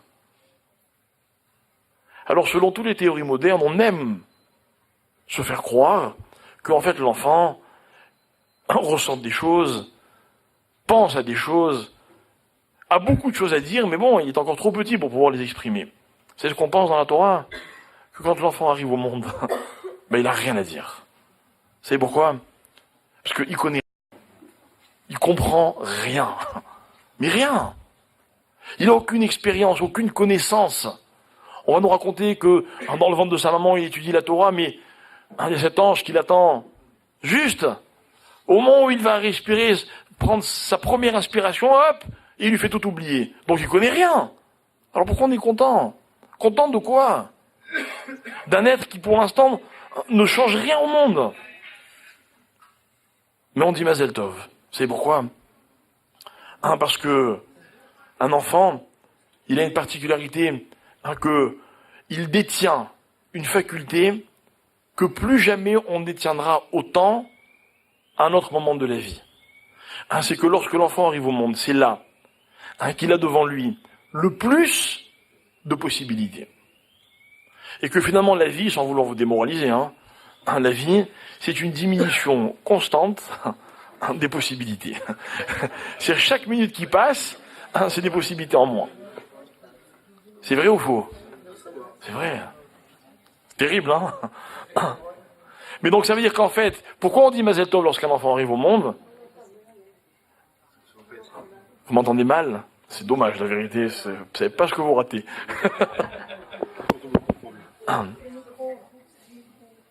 Alors, je ne sais pas qui est responsable de la technique.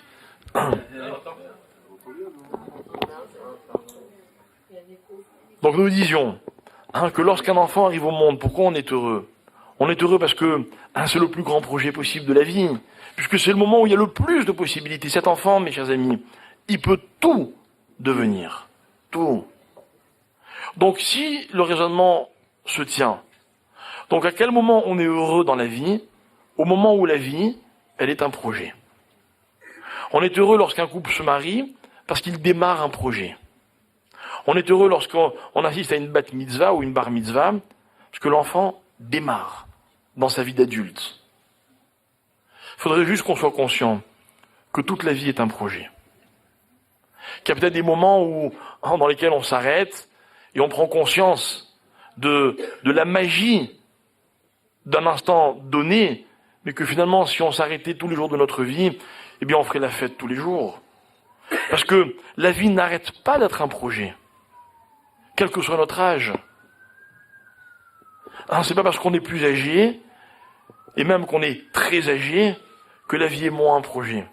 Vous savez, personne ne peut savoir à qui il reste le plus de temps. Par contre, une chose est certaine, c'est que tant qu'il reste du temps, alors on est dans une préparation, on est dans une perspective. Alors oui, c'est vrai que la vie, elle n'est pas forcément rigolote tous les jours. Elle n'est pas forcément facile. Mais démarrer un projet, c'est facile. Demandez à tous les chefs d'entreprise qui un jour ont démarré. C'était facile de démarrer.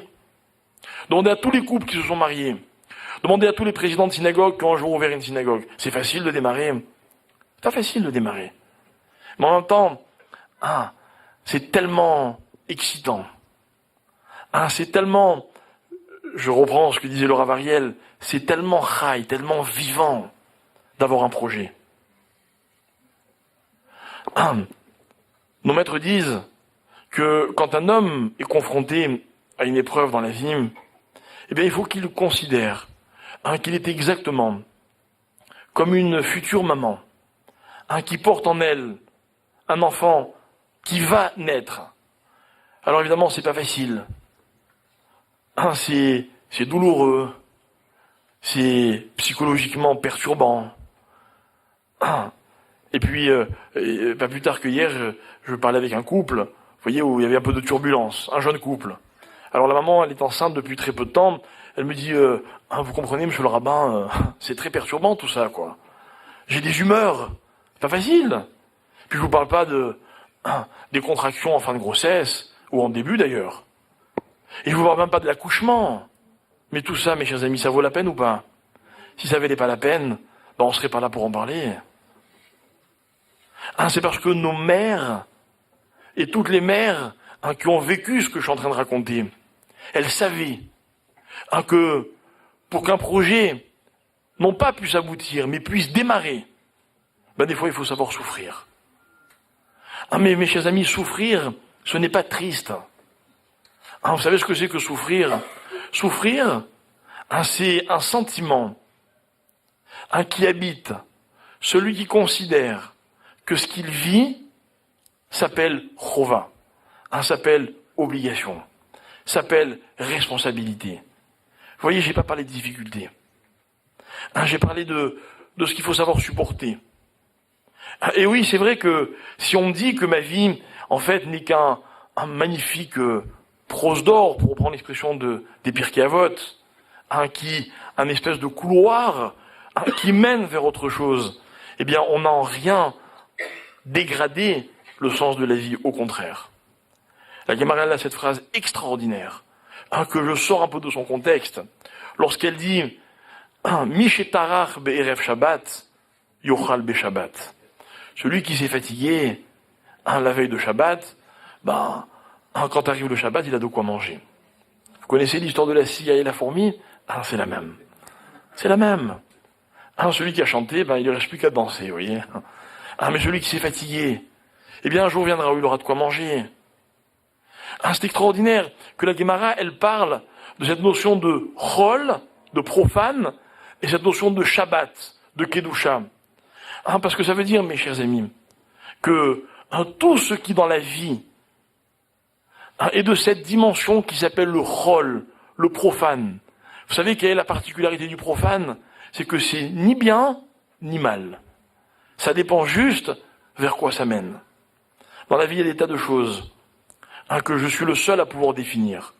J'en fais un outil positif, mais je peux aussi en faire le contraire.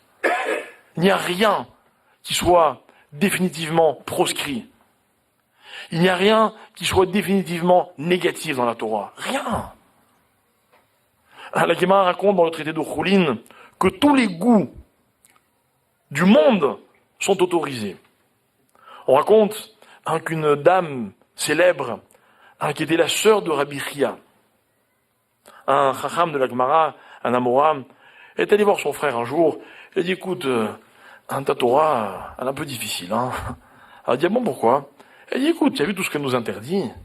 Il dit, quoi? Qu'est-ce qu'elle t'interdit? Alors elle lui dit, par exemple, moi, j'aimerais bien goûter le goût, goûter à la saveur du lait et de la viande mélangés, cuits ensemble. Mais je peux pas. Alors le Rav lui dit, mais si tu peux, il y a un moyen. Il y a un moyen. Vous connaissez? Non? Non, pas le lait de soja. Ça, si vous voulez, madame, c'est un substitut, mais nous, on n'aime pas les substituts. Nous, on veut le vrai, nous. Alors il lui répond, il lui dit, voilà ce que tu vas faire. Tu vas choisir une bête, une vache, qui a un petit veau. Et donc, elle est en train de l'allaiter. Donc, elle a les mamelles pleines de lait. Tu vas lui faire la shrita.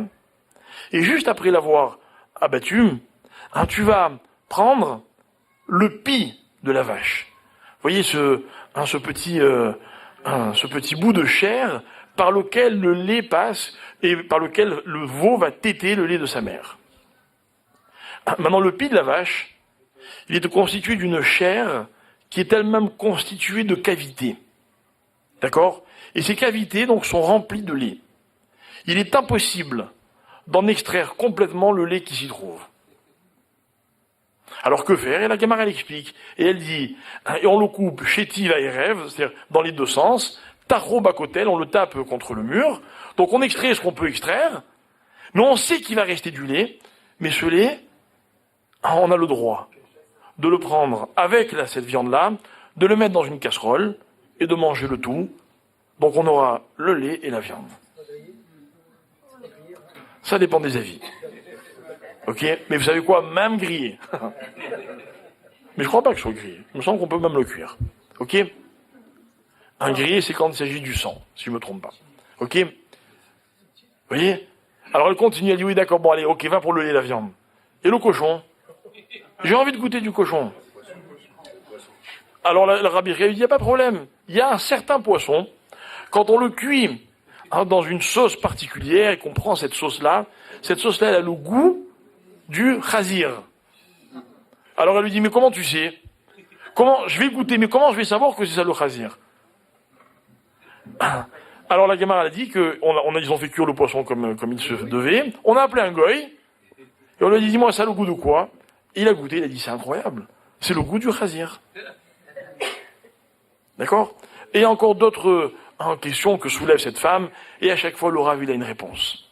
Ça veut dire quoi, mes chers amis? C'est-à-dire que la Torah, elle n'a jamais voulu interdire la moindre saveur. Tout est une question de contexte. Vous savez quelle différence il y a entre une mitzvah et une avéra? C'est souvent une question de temps. Si je vous demande de manger, on a droit ou on n'a pas le droit de manger? C'est une mitzvah ou une avéra? Ça dépend. Une mitzvah, ah ouais, et Kippour? 5 minutes avant Kippour, j'ai droit, c'est une mitzvah. 5 minutes après, j'ai plus le droit. D'accord? Par exemple, quelle différence y a-t-il entre une relation interdite, qui devient un adultère, une des fautes les plus graves de la Torah, et le mariage? Aucune. C'est une question de contexte. C'est le même acte. Mais dans son contexte, il est la plus grande mitzvah, la première que donne la Torah. Hors contexte, il est la chose la plus grave. Il n'y a pas de saveur, de goût, d'expérience qui soit définitivement interdite. Par contre, les choses doivent être cadrées. Alors, ce qui est extraordinaire, c'est que toute notre vie, on va nous apprendre qu'il y a un jour magnifique. Le plus beau jour de la vie, vous savez quel est le plus beau jour de la vie? Et là, je me permets de citer ce que nous a toujours appris notre Père. Vous l'avez peut-être entendu, parce que dans des cours, il a dit à maintes reprises. Il a toujours dit comme ça. Il dit toujours que le plus beau jour dans la vie, c'est la veille. C'est quand on est dans la préparation de ce qu'on va vivre. Parce que quand on n'est plus dans la veille, c'est déjà en train de se terminer, quoi, vous voyez. Le pauvre couple dont je vous parlais tout à l'heure. Son mariage se termine dans... Ça fait des mois qu'il se prépare, mais c'est bientôt terminé. Enfin non, ça commence bientôt. S'ils considèrent qu'ils sont dans la veille de ce qui va démarrer demain matin, alors ils sont heureux. Alors, vous allez même, vous, me pardonner d'avoir été en retard pour pouvoir les marier. D'accord ? Voilà la vraie dimension des choses. Et le Rav Chaim Luzzatto, Moshe Luzzatto, voilà ce qu'il m'explique. Il me dit, tu sais, le monde, c'est l'antichambre du Olam Haba. Le Olam Haba, mes chers amis, ne me demandez pas de vous définir ce que c'est. Ne me demandez pas, je ne sais pas. Vous savez quoi ? J'ai même pas envie de savoir. Je sais qu'un jour je saurai. À une condition. C'est que tout le temps qui me reste, qui m'en sépare, je m'en serve pour m'y préparer. Et si je suis prêt, alors je saurai un jour ce que c'est. Quand un jeune couple a des problèmes, vous savez ce qu'on leur dit ? On dit, vous savez, c'est normal. Vous venez de vous marier. Ayez un peu de patience. C'est vrai. Vous remarquerez peut-être que dans la vie, il y a des épreuves qu'on a dans la vie et qu'on n'a pas quand on était jeune. Alors un jour, je me suis dit que peut-être que finalement, le début de la vie, il était peut-être plus facile que la deuxième partie de la vie. Et puis, un jour, je me suis rendu compte que c'était exactement le contraire. Que je crois que le moment le plus difficile de la vie, c'est le commencement. Vous savez, on a tous, dans notre entourage, voire des enfants, qui sont à l'âge de l'adolescence. Et nos enfants, on les voit souffrir. Souffrir de quoi ? De rien. Souffrir de commencer.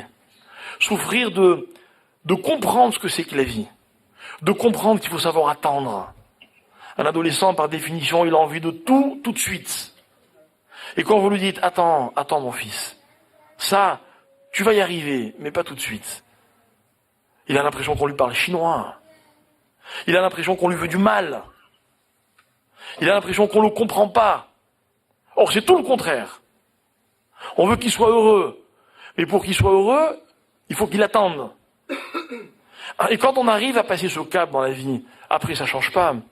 Après, on vit dans cet état d'esprit. On sait que dans la vie, pour profiter des choses, il faut savoir attendre. Et que quand on sait attendre, un jour, on arrivera certainement à un aboutissement. On arrivera au vrai sens des choses. Vous savez, pour avoir eu le mérite de rencontrer plusieurs fois dans ma vie des très grands chachamim. Vous savez, les gdolim, âgés de plus de 100 ans des fois. Vous trouvez chez eux une sérénité que vous trouvez nulle part. Parce que ce sont des gens, pourtant, qui sont très âgés, avec tout ce qui va avec, comme tout le monde. Ils ne sont pas en meilleure santé que les autres personnes du même âge. Mais ce sont des gens qui ont compris que dans la vie, il faut être patient. Ce qui me fascine toujours chez les personnes âgées, c'est la patience qu'elles ont. Nous, on est là, on a des problèmes, on a l'impression qu'ils sont insurmontables. Des fois, on est paniqué. Et puis les gens qui ont plus d'expérience, ils sont là, ils nous disent, t'inquiète pas, tu verras, ça va s'arranger. Mais comment ? Il n'y a pas de solution. Et ils nous disent, mais si, je te dis, attends. Le mot le plus fort de la vie, savoir attendre.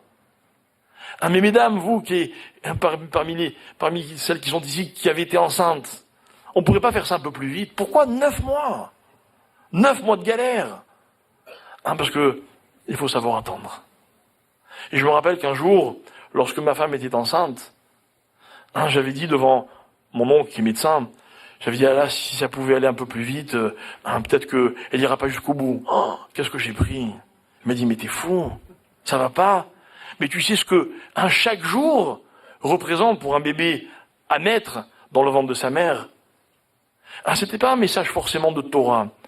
C'était un enseignement de la vie. De savoir attendre, qu'il y a un moment pour chaque chose. Et ça, mes chers amis, ce qui me fascine dans l'enseignement du Ramchal, c'est que c'est ce qu'il appelle chova. C'est ça l'obligation. L'obligation, c'est de toujours être en préparation pour quelque chose.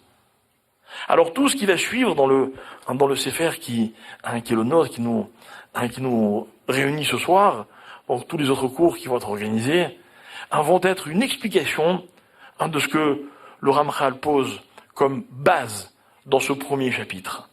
D'abord, la notion d'obligation, de responsabilité. Le Ramchal explique que quand quelqu'un dans le monde, dans la vie, il fait ce qu'il a à faire, eh bien d'abord lui, il en est le premier bénéficiaire. Mais il va nous expliquer dans ce chapitre que le monde entier bénéficie de cette mission que l'homme a réussi à remporter, à remplir. Ça veut dire que le monde devient le mien. Je fais du bien, c'est le monde entier qui en profite. Et le contraire, malheureusement, est aussi vrai. Pourquoi ? Parce que mes actes ne sont jamais enfermés, ni dans une dimension géographique restreinte, ni dans une dimension humaine égoïste, ni dans une dimension temporelle qui serait un présent. Mes actions, mes démarches, mes intentions, elles sont toujours beaucoup plus vastes que ce qu'elles sont au moment où je vous en parle, au moment où je suis en train de les commettre, au moment où je suis en train de faire ce que je fais. Ça va beaucoup plus loin, parce que la vie est une interminable préparation. Et c'est en ça qu'elle est comme tous ces juifs qui vivent par rapport au Shabbat. La Gemara rapporte cette extraordinaire discussion entre Beth Shammai et Beth Hillel. La Gemara raconte que Beth Shammai, lorsqu'il sortait de chez lui le dimanche matin, il allait à la yeshiva pour étudier, et entre son domicile et la yeshiva, il passait par le marché. Et il passait devant tous ces étalages sur lesquels il y avait des fruits, des légumes magnifiques. Alors qu'est-ce qu'il faisait ? Il faisait ses courses. Et il achetait le plus beau fruit qu'il trouvait dans le marché, et il le gardait pour Shabbat. Lorsque le lundi matin, il traversait à nouveau le marché, il trouvait un plus beau fruit que celui de la veille. Alors il mangeait le lundi, celui qu'il avait acheté dimanche, et celui du lundi, il le gardait pour le Shabbat, pardon. Et puis le mardi, pareil, il mangeait celui du lundi, et ainsi de suite. Et le vendredi, il trouvait toujours le plus beau fruit, qu'il gardait pour Shabbat. C'est beau, non ? Magnifique. Il vivait toute la semaine dans la perspective du Shabbat.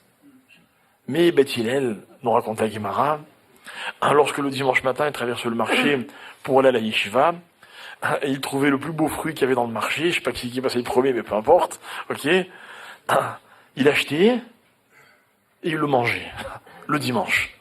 Et puis le lundi, il en trouvait encore plus beau, et il le mangeait le lundi. Et ainsi le mardi. Et attendez, le vendredi, il trouvait toujours le plus beau fruit de la semaine. Et celui-là, il le gardait pour Shabbat. Alors, les Chachamim se demandent qui a raison. Enfin, quand même, Beth Hillel, il exagère. Il prépare pas son Shabbat, Beth Hillel. Et j'ai lu une explication que je vous fais partager. C'est qu'en fait, c'est vrai, Beth Shammai, il est facile à comprendre. Puisque Beth Shammai, comme on l'a dit jusqu'à maintenant, il est constamment dans la préparation du Shabbat. Mais nos maîtres disent que Beth Hillel aussi. Beth Hillel, il a une petite dimension supplémentaire. C'est que Beth Hillel était persuadé que le plus beau fruit, il le trouverait le vendredi. Pourquoi il était persuadé de cela ? En fait, en quelque sorte, il n'honorait pas son Shabbat depuis le début de la semaine. Et nos rabbins m'expliquent qu'en fait, Beth Hillel, il vivait tellement son Shabbat que le mérite du Shabbat passé l'accompagnait tout au long de la semaine qui suivait. Et donc le beau fruit du dimanche, Beth Hillel considérait que c'était grâce au Shabbat qu'il avait passé. Et ce qui est extraordinaire, c'est qu'on a là deux perspectives de ce que c'est que la préparation.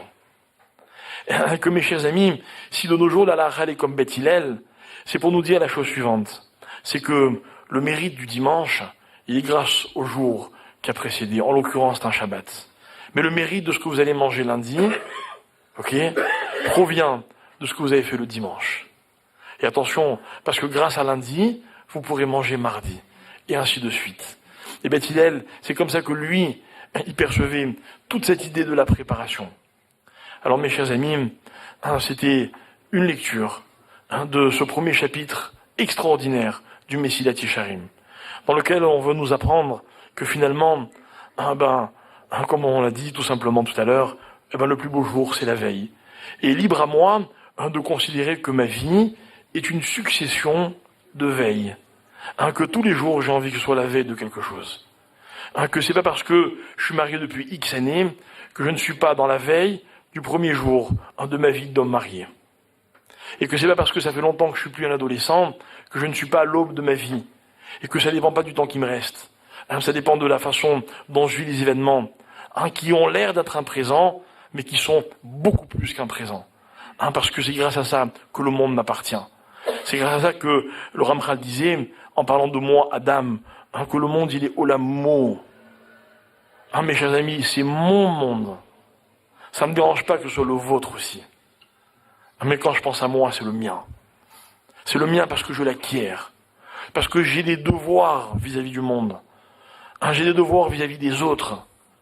Et je considère ma vie comme une chance extraordinaire, une opportunité fabuleuse qui m'est donnée de remplir constamment des devoirs.